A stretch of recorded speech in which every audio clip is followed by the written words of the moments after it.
What's up you guys? So I know I haven't made a video like this in a very long time, but I just really quick wanted to explain the changes that the Board of Barbering and Cosmetology made here in California. So that's what I'm gonna do in this video.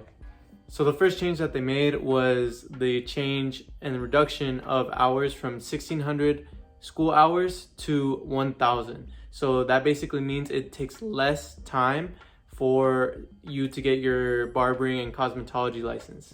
So as I said, that reduces the amount of time that it takes to complete your barber's license and cosmetology license. However, that only applies to people who go directly to barbering or cosmetology school. It does not impact apprentices. Apprentices still have to complete 3,200 hours. The second big change that they made is that they removed the practical exam for barbering and cosmetology licenses. That means that you only have to take the written, whereas before you would have to take a written and practical exam.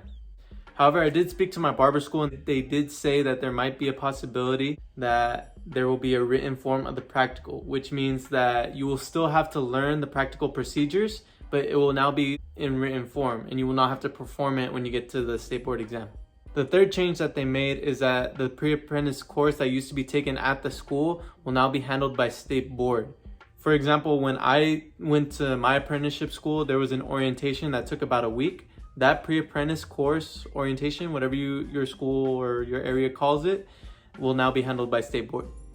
The fourth and probably the biggest change that the board made was that they created a hairstyling license that takes about 600 hours to complete.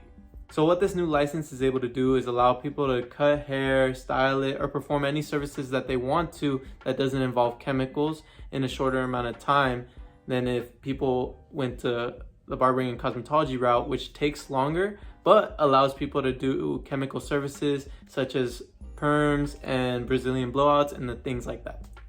So this new hairstylist license is probably one of the biggest changes that the board made because it allows people who simply want to cut hair or style hair the opportunity to do their services legally in a shorter amount of time than it would take for them to get their barbering and cosmetology license. So those are the four biggest changes that I noticed that the Board of Barbering and Cosmetology made here in California. And I hope this video was able to help you guys understand the changes that they made a little bit better. So all in all, thank you guys for your time. I really encourage you guys, if you guys are looking to become a barber, cosmetologist, or even just a hairstylist, I encourage you guys to get licensed as it is something important for not only the health and safety of us, but the health and safety of our customers. And it just makes us look better as professionals. So go out there and get your license.